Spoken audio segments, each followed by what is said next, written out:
Okay guys, today we are breaking down Amina Zaripova's interview breakdown with Yana Batyrshina. Now, if you don't know, these two gymnasts were really close at one point. They always trained together, and really they were the ones that started the movement of Irina Wiener. They were the first two gymnasts that, after the USSR breakdown, the representatives of Russia at the Olympics, and started the whole movement of the legacy that Irina Wiener now has as the main coach in Russia, producing all the other stars that we know today in rhythmic gymnastics from Russia. However, the two girls, after the Olympics, had a pause, 25 years where they did not talk at all. Their friendship was completely broken. They used to be best friends, they used to be rivals, but at the same time they lived together in the apartments, they trained together, they always did things together, and they acted more than just best friends, they acted as sisters. And the bond, 25 years of not talking, has really broken, and there was so much tension, and we're going to get into what actually happened. As of now, Amina Zaripova is a famous coach of rhythmic gymnastics. At the Olympics, she got 4th place as a gymnast, but then with Margarita Mamun, the whole documentary, if you haven't watched Over the Limit, that breaks down Margarita Mamun's journey. They won the Olympics with Amina Zaripova. It was like a full circle for Amina Zaripova since it was 20 years since her Olympics, and she performed first, Margarita performed first, and it was seen as not just her victory but also Margarita Mamun. So it was more like together, a full-on circle. Now, the reason they stopped talking is because from Amina Zaripova's side, she said that she always felt some sort of jealousy because Yana Batyrshina always had a really close family, really good support, whereas Amina Zaripova kind of struggled, like her family wasn't as close. She wanted to escape her protective mother that really didn't want her to do rhythmic gymnastics at all. She persuaded her to always come back. When they were giving phone calls, living away, the mum always said, right, that's it, pack your bags, you're not going to be anything in rhythmic gymnastics, just come home. You've got a father that's an alcoholic, that I need your help. And she just wanted to escape that whole environment altogether. Whereas living together with Yana Batyrshina, her parents frequently visited them. She always got something. They always called her sweet names like Yanachka, etc. And at first, Amina is a very funny, bubbly person. As a teenager, she never really had any micro jealousy or etc. at all shown. According to Yana, she never felt that. Actually, Amina felt really painful inside because she didn't have a very stable family and actually wanted it.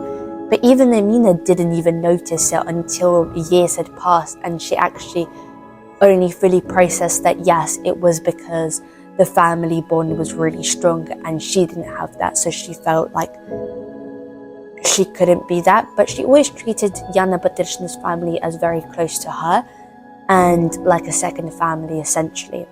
But because Amina Zaripova wasn't really close with her mum at all, she was kind of always alone, Irina Wiener really took her into her hands, and for a period of time they lived together. Amina Zaripova called Irina Wiener her second mum, even maybe replaced her mum. She always called her mamusak, which is not like mamachka or like a mum fully, but mamusak, because not a fully mum, but some sort of like a mum. And they lived really close together. Irina Wiener treated her like a daughter. And of course, from Yana Batyrshina's side, she always thought that Amina always got some sort of privileges, some sort of other things, that no one could really come close to Irina Wiener's daughter at the time, that she was getting other rights and other things that were allowed for her but not allowed for the other gymnast. They always sent each other letters, they always played together at some point, and this was right before mobile phones came out or technology, so essentially they had a lot of time together and they had a lot of fun. But when the conflict really broke out, Amina, because she was much older, not much older, but maybe 2-3 years older than Yana, and when the conflict started to happen, she really isolated herself from Yana, and Yana kind of felt that it was kind of her fault, or that people really were betraying her, and she just felt this whole blame. Amina reached out by letters, writing the last letter to Yana saying that I really want to take amends, I want to form the friendship again, I want us to be close again. Amina received it, but she actually never wrote back because it was very painful for her and she didn't know what to respond. She was 19 at the time. She said that she wasn't fully mature and there was so much going on, especially that she just wasn't in the right headspace. She pulled out the letter finally in the interview and gave it to Amina and said that I'm finally going to respond to it and making the amends. You can tell that it was such an emotional place. They both were crying and there was so much that they went through together that it just is unexplainable. But it's that person that you're very close to, that you haven't seen for years, but you can just reconnect. And it was really wholesome to see. Both of the girls lived in Tashkent, the country called Uzbekistan, and that is where Irina really started her coaching career. Those two gymnasts were her stars, and when the USSR fell apart, Irina was offered to take the position of the head coach in Russia, which she accepted.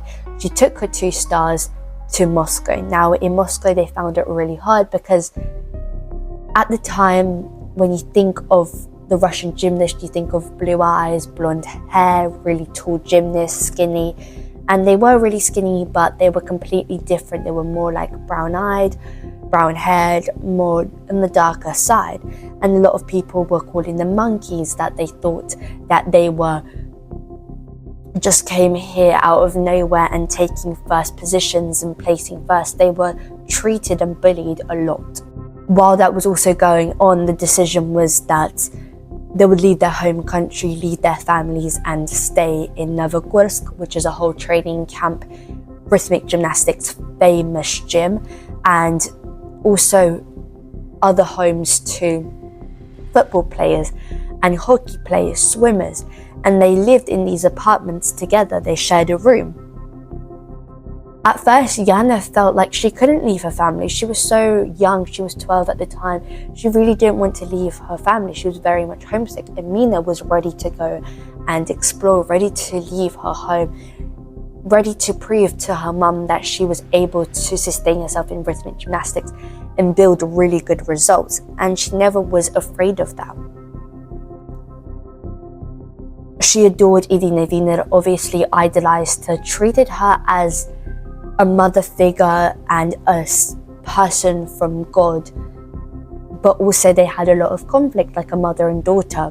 But it always ended up that she really respected Irina for what she does, and especially now being a coach, she takes stuff from Irina and she can tell that it actually did come from her, the things, maybe some coaching methods, some sayings, etc. But when she did live with Irina, obviously Irina had a son called Anton, and a lot of gymnasts came in and out of Irina's apartment. They lived for a period of time, and they were much older than Anton, so they kind of treated him badly in the sense that they would try and bully him, try and laugh at him, do something, and he finally wanted to take his revenge on the last gymnast, essentially being Amina Zaripova. She was kind of younger, and he would do all sorts of tricks, all sorts of stuff on her, playing pranks on her to kind of get his anger out on the gymnasts that were treating him poorly at the time.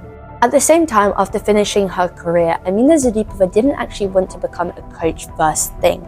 She wanted to try other things. She traveled the world. She was doing master classes. She was trying to find new things because she doesn't want to just live in rhythmic gymnastics. She wants to explore. She wants to try new hobbies, try something else. She really is passionate about other things. Like, for example, she tried to start businesses. They burnt down for some reason. Restaurants she opened up, something happened. She was dealing with a bad person as a partnership. And she always tried to explore other ways, but it always brought her back to her love of rhythmic gymnastics and coaching. But at the same time, she always tells her gymnasts to not just always focus on rhythmic gymnastics, not just sit there at the gym all day, try and find something that you would enjoy, something of interest. Maybe do some education, something outside that you would really enjoy. For example, Amina right now is really into cards. She loves poker. She likes casinos. She really loves crypto and investing, and she always wants to make more money. Not because she doesn't make a lot of money as a coach, but she just wants to fulfill something. She has this burning passion to just produce and do more, and always that type of person that needs to do something. There was a survey recently that came out that said which is the best gymnast and who's the best coach. And this was a worldwide survey that fans could write into and vote. And the best coach worldwide came from Amina Zaripova. So she's considered the best coach in the world. And Yana Batyrshina asked, like, did you ever get any offers to become the head coach after Irina resigned? Now, it was a foreign shock that she did resign from Amina Zaripova's side, because she didn't expect it whatsoever. She sent her flowers, she sent her a card and a big box of fruits to be able to write to her saying that I'm really sorry, like the stuff that she's saying, like it's quite a hard time, but you'll get through it.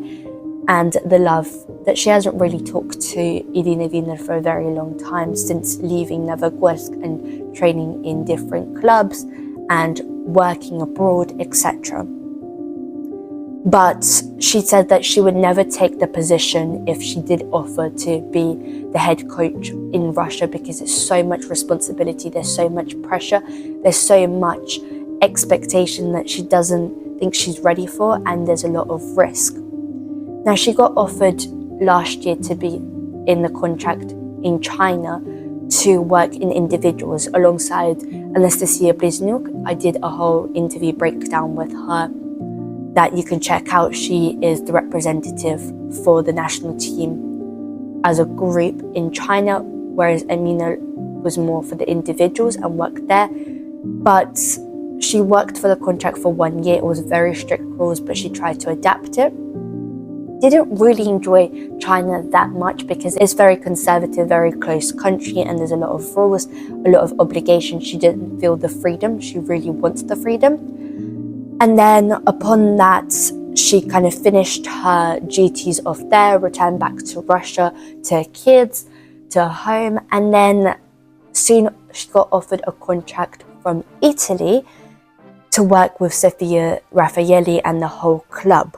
It's a small city, it's like a village, Fabriella, and it's very, again, a village-like, a lot of, such a small town that Amina wasn't used to.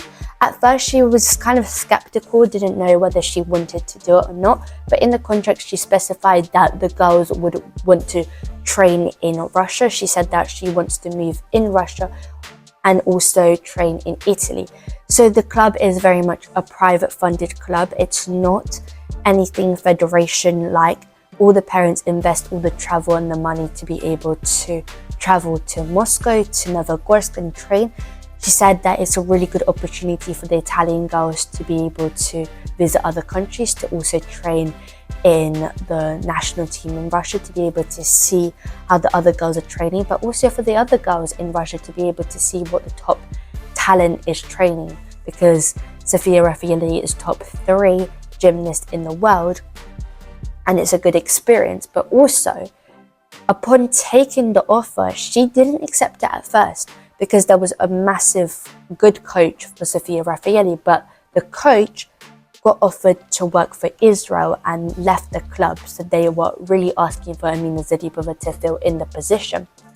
It was a massive risk, it was so much, but Amina Zaripova craved the international experience, craved the Olympics, and she wanted to do it again because she just wanted to fulfill it. Now, she has different masterclasses, she works with little kids as well, and has a whole system, philosophy that she doesn't really coach like shouting or abusive methods. She really does take in the love, the respect, and she loves what she's doing. She's a workaholic at heart, but also she's a very much family person. She loves her family so much. There's so many people, like 4 kids that she has, massive home built of wood. The architecture is incredible, and They are so much good hospitality. They always invite so many friends round. Amina Zaripova personally doesn't cook. She has a lot of her friends that come round in the kitchen cooking for her. She just loves the experience, and because she probably didn't have such a stable family environment, she really wanted to create her own, that she really is a family body. Upon leaving China, she sent lots of Russian choreographers to be able to fulfill some positions, some connections, but she actually really enjoys working in Italy. She says the people are very much like the Russians. They're very spoken, they're very used to it, and when they went to Russia, the 2-week training camp for Sofia, Raffaeli and other girls, they all speak kind of like a mixed English and some Russian. There's a girl that her parents are Belarusian and she actually knows Russian, so she translates a lot of what Amina Zaripova says to the other girls. They work, they live with the coach. Now in Italy, they're kind of used to living in somewhat with the coaches because they just had to do that. And Fabriella, they are shocked with the snow because they didn't really have a lot of snow, and it was just a really huge experience for that. Now it's a lot of shoes to fill. We'll see if Amina Zaripova can perform really well and lead Sofia Raffaeli into getting really good results, because Amina didn't really find a good gymnast or a gymnast that she really wanted to work with in Russia. Maybe the opportunity will come later, but as of now, she really wants to explore her options and really craves the international experience. I really hope you guys enjoyed this interview breakdown. If you did, please give it a like, subscribe, comment down below, and I will see you in my next video. Mwah.